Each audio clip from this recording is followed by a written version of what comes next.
बिस्मिल्लाहिर्रहमानिर्रहीम। अस्सलाम वालेकुम दोस्तों, मैं हूं आपका होस्ट नदीम और आप देख रहे हैं नदीम शाहानवी यूट्यूब चैनल। जी हाँ दोस्तों, लास्ट वीडियो में एक भाई ने कमेंट किया था कि नदीम भाई आप एक लैचिंग रिले पर वीडियो बनाओ कि लैचिंग रिले कैसे काम करती है। जी हाँ दोस्तों, आज की इस इंटरेस्टिंग वीडियो में आज हम बात करेंगे लैचिंग रिले के बारे में। जी हाँ, वीडियो स्टार्ट करने से पहले मैं आपको बताता चलूं कि अगर आपने हमारे चैनल नदीम शाहानवी को यूट्यूब पर सब्सक्राइब नहीं किया तो जल्दी से हमारे चैनल नदीम शाहानवी को यूट्यूब पर सब्सक्राइब कर लें और साथ में बेल के आइकन पर भी क्लिक कर लें ताकि आपको हर एक नई आने वाली वीडियो का नोटिफिकेशन मिल जाए। और मैं यहाँ पर इलेक्ट्रिकल और इलेक्ट्रॉनिक्स से रिलेटेड तमाम वीडियोज यहाँ पर अपलोड करता रहता हूँ। चलो चलते हैं, स्टार्ट करते हैं।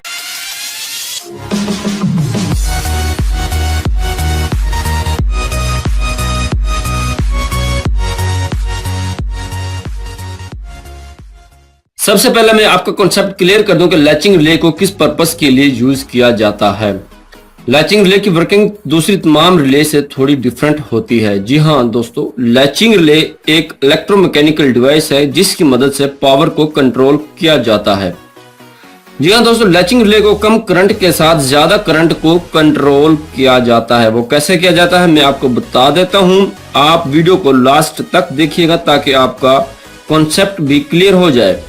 जी दोस्तों, लैचिंग रिले को ज्यादातर लाइटिंग के लिए इस्तेमाल किया जाता है।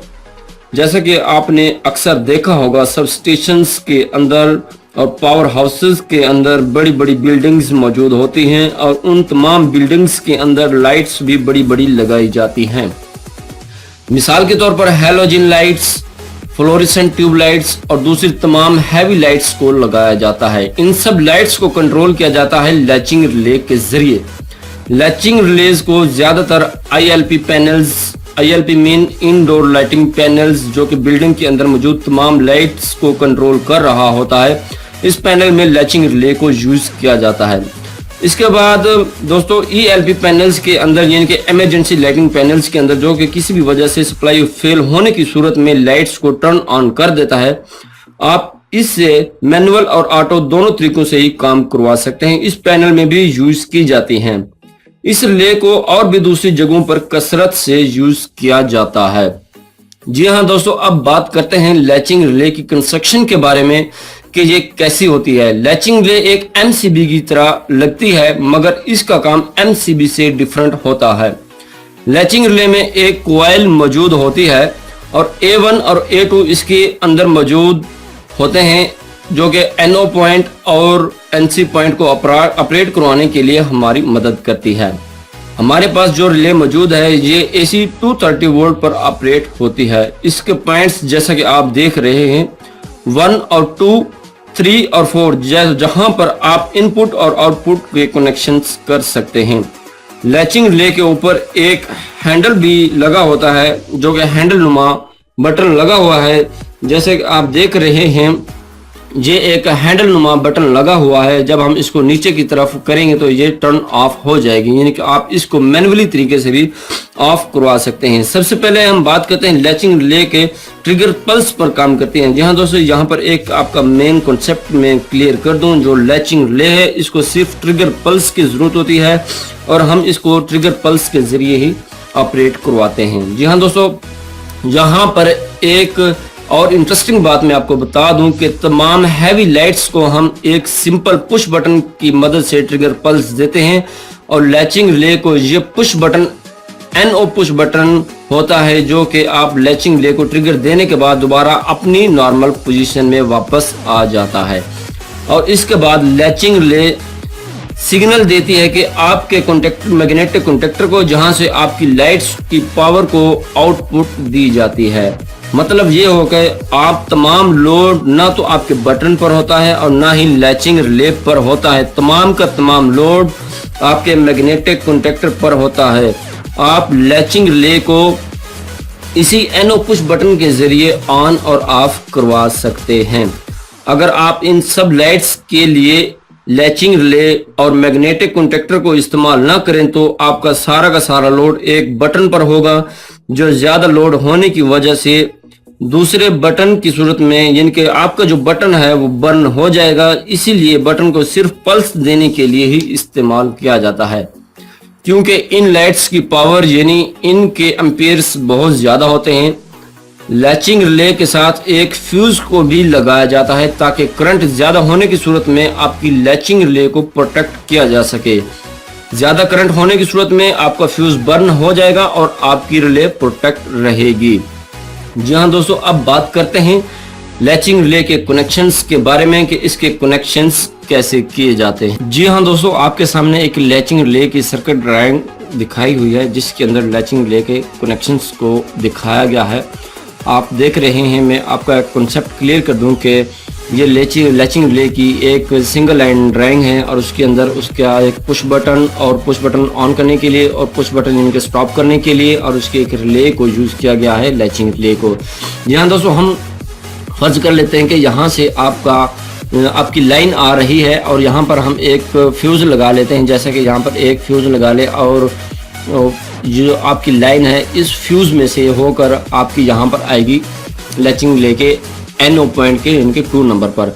और आप यहाँ पर देखेंगे एक आपको ट्रिगर पल्स देने के लिए NO स्विच को इस्तेमाल किया गया है और यहाँ से हम 1 नंबर से इसकी आउटपुट ले रहे हैं और यहाँ पर एक स्टॉप का पुश बटन लगाया गया है जो कि आपकी लैचिंग रिले के ऊपर हैंडल नुमा पुश बटन लगा हुआ होता है। यहाँ से आप इसको मैन्युअली तरीके से इसको ऑफ कर सकते हैं। जी हाँ दोस्तों, यहाँ पर आपकी लैचिंग रिले लगी हुई है। यहाँ पर हम लैचिंग रिले के A2 पर न्यूट्रल को प्रोवाइड करेंगे और इसकी A1 पर यहाँ पर हम इसको ऑपरेट, यहाँ से जो ऑपरेट करवा रहे हैं यहाँ से हम इसको फेज प्रोवाइड करेंगे और 1 से हम इसकी आउटपुट लेंगे और 2 पर यहाँ पर हम इसकी इनपुट दे रहे हैं। जैसे कि आप देख रहे हैं, फॉर एग्जांपल यहाँ से फेज आ रहा है। जब हम इसको पुश करेंगे, पुश करने के दौरान ही यहाँ से सप्लाई इसकी होल्डिंग हो जाएगी। जब हम इसको पुश करेंगे, पुश करने के दौरान यहाँ से सप्लाई पास होगी, ये NC हो जाएगा। NC होने के दौरान आपका जो ये NO पॉइंट है NC कंडीशन में चला जाएगा और यहाँ से इस रास्ते से, यानी कि इस रास्ते से आपकी सप्लाई आती हुई ये NC हो जाएगा और NC होने के दौरान आपका पुश बटन ये नॉर्मल कंडीशन में वापस हो जाएगा और यहाँ से आपका लोड आउटपुट की तरफ जाएगा। जी हाँ दोस्तों, अब हम यहाँ पर एक मैग्नेटिक कॉन्टेक्टर को बना लेते हैं कि यहाँ पर आपका एक मैग्नेटिक कॉन्टेक्टर बन गया है। जैसा कि यहाँ पर हम इसके इनपुट और आउटपुट के लिए लगा लेते हैं केबल्स को। यहाँ पर ये आपके मैग्नेटिक कॉन्टेक्टर के पॉइंट्स आ गए और यहाँ से आपकी सप्लाई इनपुट आ रही है। जी हाँ दोस्तों, अब हम इसके बना लेते हैं कि कॉइल पॉइंट्स A1 और यहाँ पर A2।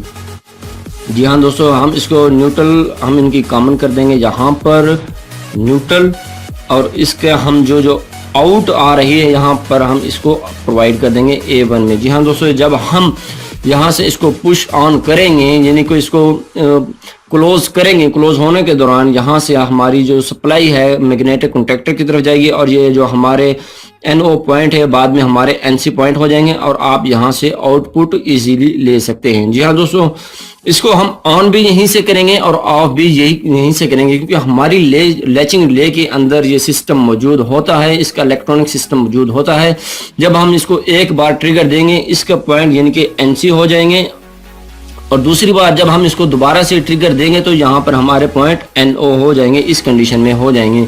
जिनके जब आप इसको एक बार पुश करेंगे तो आपका सिस्टम टर्न ऑन हो जाएगा और जब आप इसको दोबारा से पुश करेंगे तो आपका सिस्टम टर्न ऑफ हो जाएगा। यानी कि आप इसकी मदद से, इस लैचिंग रिलेज की मदद से आप अपनी तमाम की तमाम लाइट्स को टर्न ऑन और टर्न ऑफ करवा सकते हैं। जी हाँ दोस्तों, यहाँ पर एक और मजे की बात मैं आपको बताता चलूँ, अगर आपकी बिल्डिंग के अंदर 4 डोर लगे हुए हैं, आप चाहते हैं कि हम चारों डोर से अपनी लाइट्स को ऑन और ऑफ करा सकते हैं, तो आपको ऐसा करना पड़ेगा।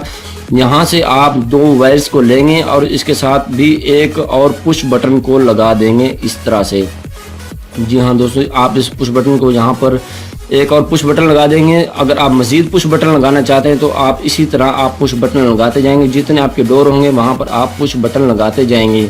और इस तरह से अगर आप यहाँ से भी इसको सप्लाई दे सकते हैं, यहाँ से भी आप इसको टर्न ऑन करवा सकते हैं, यहाँ से भी इसको टर्न ऑफ करवा सकते हैं। जी हाँ दोस्तों, जितने भी आप पुश बटन लगाना चाहते हैं ये आपके ऊपर डिपेंड करता है कि आपकी बिल्डिंग के अंदर कितने डोर हैं। अगर आप चाहते हैं कि हम एक डोर से इन हो और दूसरे डोर से आउट हों, इन होने वाले डोर से अगर आप लाइटिंग को ऑन करवाते हैं तो आप दूसरी तरफ से आप अपनी लाइट्स को टर्न ऑफ करवा सकते हैं। जी हाँ दोस्तों, मैंने एक और सर्किट को यहाँ पर बनाया हुआ है अपने हाथ से, जैसे कि आप देख रहे हैं। ये भी सर्किट सेम उसी की तरह है, जैसे कि आप देख रहे हैं। यहाँ से हमारी लाइन आ रही है, यहाँ पर एक फ्यूज लगा हुआ है। ये फ्यूज हम इसकी इनपुट पर देंगे, लैचिंग रिले की जो इनपुट है वहां पर लगाएंगे इसको सप्लाई देने के लिए, ताकि ज़्यादा एम्पियर आने की सूरत में, ज़्यादा करंट आने की सूरत में आपके रिले को प्रोटेक्ट किया जा सकता है।